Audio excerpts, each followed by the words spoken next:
ओम नमः शिवाय। दोस्तों, शिवलिंग पर चढ़ा हुआ जल पीने से कुछ ऐसी घटना घटित होगी जिसका अंदाजा लगाना भी लगभग ना के बराबर है। गुरु परंपरा से प्राप्त जो ज्ञान आज हम आपको बताने जा रहे हैं वो सच्ची घटना पर आधारित है। अगर आप जानना चाहते हैं कि शिवलिंग पर चढ़ा हुआ जल पीने से क्या होता है तो वीडियो को अंत तक जरूर देखना। दोस्तों, आप भी हो जाएंगे हक्का बक्का। भयंकर चमत्कार देख आपकी आंखें फटी की फटी रह जाएंगी।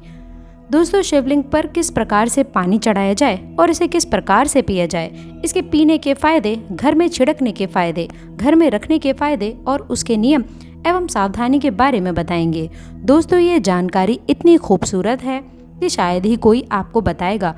आपके पास जितनी भी दौलत क्यों ना हो, लेकिन ये जानकारी पाने के लिए उस दौलत को आप लगा देना, फिर भी ये फ्री की जानकारी आपको कोई नहीं बताएगा। तो दोस्तों, विद्वेश्वर संहिता के 12वें अध्याय के 18वें श्लोक में बताया गया है कि जो शिवलिंग पर जल चढ़ाया जाता है उसे 3 बार थोड़ा थोड़ा करके पीना चाहिए और उसमें स्पष्ट लिखा है कि इससे शरीर की कायिक, वाचिक एवं मानसिक ये तीनों प्रकार के रोगों से मुक्ति मिलती है। दोस्तों, आज मैं आप लोगों को शिवलिंग पर चढ़े हुए जल की संपूर्ण जानकारी बताने वाली हूँ। आपने अक्सर देखा होगा यूट्यूब पर आचार्य प्रदीप मिश्रा जी भी ये बात कहते हैं कि 1 लोटा जल हर समस्या का हल, यानी 1 लोटा जल और संपूर्ण फल। ऐसी कोई समस्या नहीं जो शिवलिंग पर चढ़ा जल ना कर सके। शिवलिंग पर चढ़ा जल स्वयं काल को भी रोक सकता है। शिवलिंग पर चढ़ा जल किसी का जीवन आश्चर्यचकित रूप से बदल सकता है और किसी के भी विनाश को रोक सकता है। दोस्तों, विज्ञान ने भी जल तत्व को उत्तम तत्व कहा जाता है। इसीलिए कई लोग कहते हैं ना कि जल ही तो कल है, जल है तो जीवन का आधार है।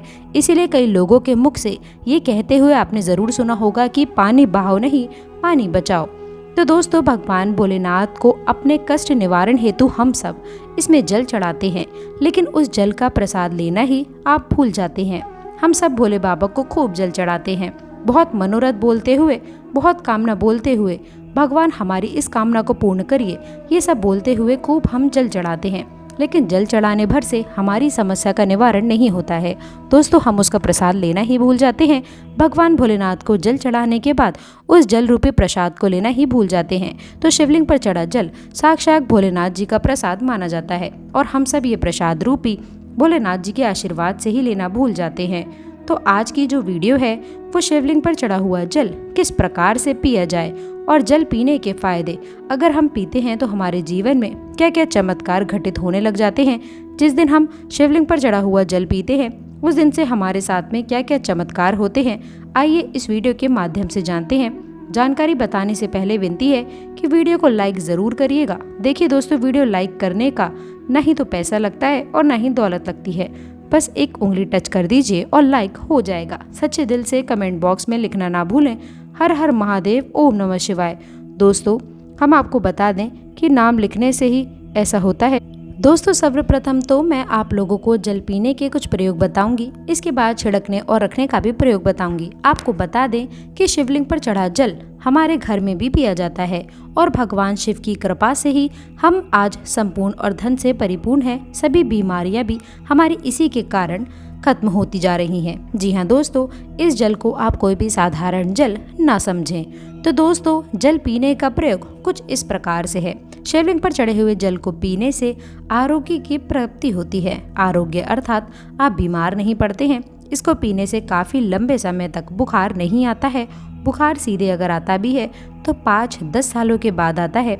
जो लोग आयु परिवर्तन होते ही, जैसे कि बता दें कि उम्र में बदलाव होता है और वायु परिवर्तन होता है, तो दोस्तों बहुत सारे ऐसे लोग होते हैं जो कि निरंतर बीमार पड़ जाते हैं, तो उनके लिए रामबाण साबित होता है। शिवलिंग पर चढ़े हुए जल को अगर आप पीते हैं तो हमेशा आरोग्य ही रहेंगे। और एक और खास बात, अगर आप डेली शिवलिंग पर जल नहीं चढ़ा पाते हैं तो किसी भी समय में जल चढ़ाएं, कोई बात नहीं। आप शिवलिंग पर चढ़े हुए जल को इकट्ठा कर किसी बड़े से बॉटल में एकत्रित करके रख लीजिए और थोड़ा थोड़ा नित्य पीजिए, तो उससे आपको आरोग्य की प्राप्ति होगी। दोस्तों, यदि आपकी आंखों में बार बार कीचड़ आ जाती है, धुंधलापन सा आ जाता है, तो ऐसे में शिवलिंग पर चढ़ा जल छिड़कने से सभी समस्त रोग दूर हो जाते हैं। दोस्तों, इस उपाय को आप ज़रूर करिएगा। जब मेरी भी आंखों में ऐसी कोई तकलीफ होती है तो मैं भी कुछ ऐसा ही उपाय अपने लिए करती हूँ, तो समस्त आंखों के रोग दूर हो जाते हैं और आंखों की रोशनी भी फराटेदार तेज हो जाती है, बढ़ जाती है। दोस्तों शिवलिंग पर चढ़ा हुआ जल पीने से भाग्य बलवान होता है, अर्थात अगर आपका दुर्भाग्य आपका पीछा नहीं छोड़ रहा है तो शिवलिंग पर चढ़ा हुआ जल पीजिए। आपका भाग्य बलवान होगा और आपका दुर्भाग्य आपसे कोसों दूर भागेगा। अगर किसी भी प्रकार का ग्रह दोष बाधा आपको सता रही है, आपको समझ में नहीं आ रहा, जिसके कारण दोस्तों आध्यात्मिक उन्नति रुक चुकी है, आप आगे नहीं बढ़ पा रहे हैं, या फिर सफलता की ओर जैसे ही आप आगे बढ़ते हैं किसी भी प्रकार की विघ्न बाधाएं परेशानी आपके जीवन में आ जाती हैं, तो ये सब नवग्रह के कारण होता है और अपने पूर्वकृत कुछ कर्मों के कारण होता है। तो ग्रह दोष एवं समस्त प्रकार की बाधाओं से बचने के लिए शिवलिंग पर चढ़े हुए जल को नित्य पीजिए। आपकी कैसी भी ग्रह नक्षत्र की पीड़ा हो, आपको सता रही हो, वो जड़ से समाप्त हो जाएगी। दोस्तों शिवलिंग पर चढ़ा हुआ जल पीने से शरीर पुनः कायाकल्प होता है दोस्तों, अर्थात जैसे ही आपके शरीर में बुढ़ापा आ चुका है, आपके शरीर में ताकत नहीं बनती, आपके शरीर में जोश नहीं है, आपके शरीर में पुनः शक्ति नहीं है जो कि पहले थी दोस्तों, तो आप उन्हें पुनः अपने शरीर का कायाकल्प करना चाहते हैं, अपने शरीर में नई ताकत लाना चाहते हैं, नई ऊर्जा का एहसास करना चाहते हैं, तो शिवलिंग में चढ़े हुए जल को पीना शुरू कर दीजिए। आपके शरीर में पुनः नई ताकत आएगी। अगर आपके द्वारा किसी भी प्रकार के पूर्वकृत पाप हो गए हैं जिससे आप पश्चाताप के रूप में आगमन पापों से मुक्ति पाना चाहते हैं, तो नित्य शिवलिंग पर जल चढ़ाइए और उस जल को पीना शुरू कर दीजिए। बीच में गैप हो जाता है तो आप एक काम करना कि शिवलिंग पर चढ़े हुए जल को इकट्ठा करके किसी पात्र में रख लेना और इसे आप पी सकते हैं। तो इससे पाप का भी नाश होता है, पाप का शमन होता है। दोस्तों अगर आप किसी मंत्र को सिद्ध करना चाहते हैं और आपको ईश्वर से वार्तालाप करनी हो, तो ऐसे समय में शिवलिंग पर चढ़े हुए जल से पीने से एक नित्य माला ओम नमः शिवाय का जप करने से सिद्धि की प्राप्ति हो जाती है। आपको बुरे से बुरे, अच्छे से अच्छे संकट का, शुभ समय का पहले से ही आभास हो जाएगा। आपको ढेर सारा लाभ मिलता है। अब आइए जान लेते हैं कि शिवलिंग पर चढ़े हुए जल को घर में छिड़कने से क्या होता है, ये जानना भी है ज़रूरी।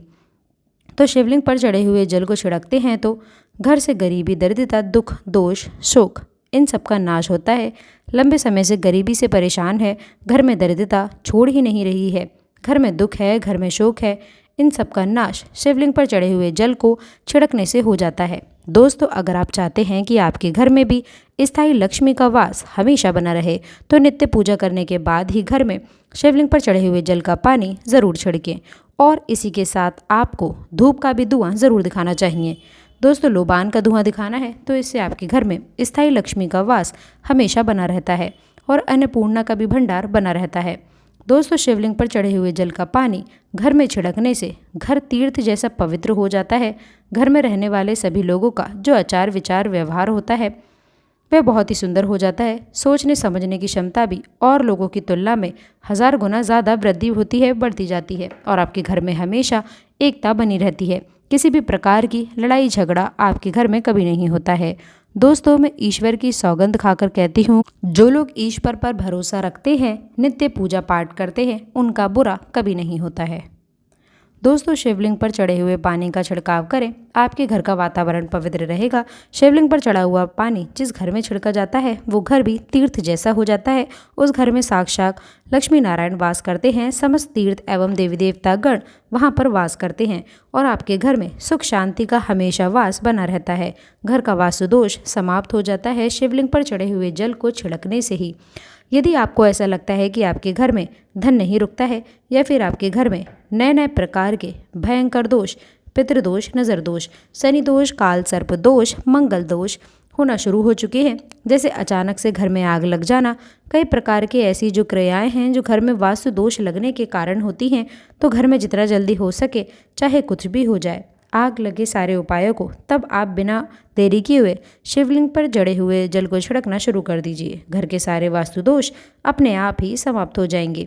दोस्तों ये सभी दोष घर में तब उत्पन्न होते हैं जब घर में काल का वास हो जाता है, और जो महाकाल का भक्त हो तो काल भी उसका क्या करेगा। जिस घर में शिवलिंग पर चढ़ा जल का छिड़काव होता है उस जल से काल पी जाने से थर थर काँपता है, उसमें प्रवेश भी नहीं करता है, क्योंकि साक्षात उस घर की रक्षा स्वयं शिव के गण करते हैं। आपके घर के डोर और आपके जीवन की डोर शिव जी के हाथों में ही आ जाती है। अब आप बस धन कमाएं और पूजा भक्ति में लग जाएं। आपका बाल बाका भी नहीं होगा बल्कि आपका कल्याण ही होगा। दोस्तों यदि घर पर अगर गंदी दृष्टि किसी की लग गई है, गंदी नज़र लग गई है, बद्दुआ लग गई है, काला जादू लग गया है, तो आप अभी से अपने घर को बचाना चाहते हैं तो शिवलिंग पर चढ़े हुए जल का छिड़काव आप अपने घर पर करें और एक छोटी सी बॉटल में, छोटी सी एक शीशी में शिवलिंग के चढ़े हुए जल को इकट्ठा कर लें और घर के मुख्य द्वार पर लाल कपड़े के माध्यम से बांध दीजिए दोस्तों। तो आपके घर में किसी भी व्यक्ति को किसी की भी हाय बद्दुआ एवं नहीं लगेगी।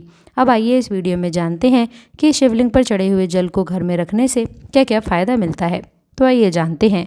देखिए, इसे उत्तर और पूर्व दिशा में रखने से, ये घर के द्वार पर रखने से सदा आपके घर में सुख शांति का वास बना रहता है। पूजा रूप में रखने से, ये एक बूंद रोज नित्य पीने से आपके अध्यात्म उन्नति होगी। शिवलिंग पर चढ़ा पानी ज़मीन के अंदर, ध्यान से सुनिएगा, शिवलिंग पर चढ़ा हुआ पानी चांदी के बेलपत्र के साथ दबा करके एक तांबे के लोटे में रखने से ऊपर से आप जो है सफ़ेद कलर के कपड़े से इन चीज़ों को बांध दीजिए और इसे 1 फीट अर्थात 1 हाथ के आसपास दबा लीजिए। अगर आप ऐसा करते हैं तो आपके घर में कभी अकाल मृत्यु नहीं होगी।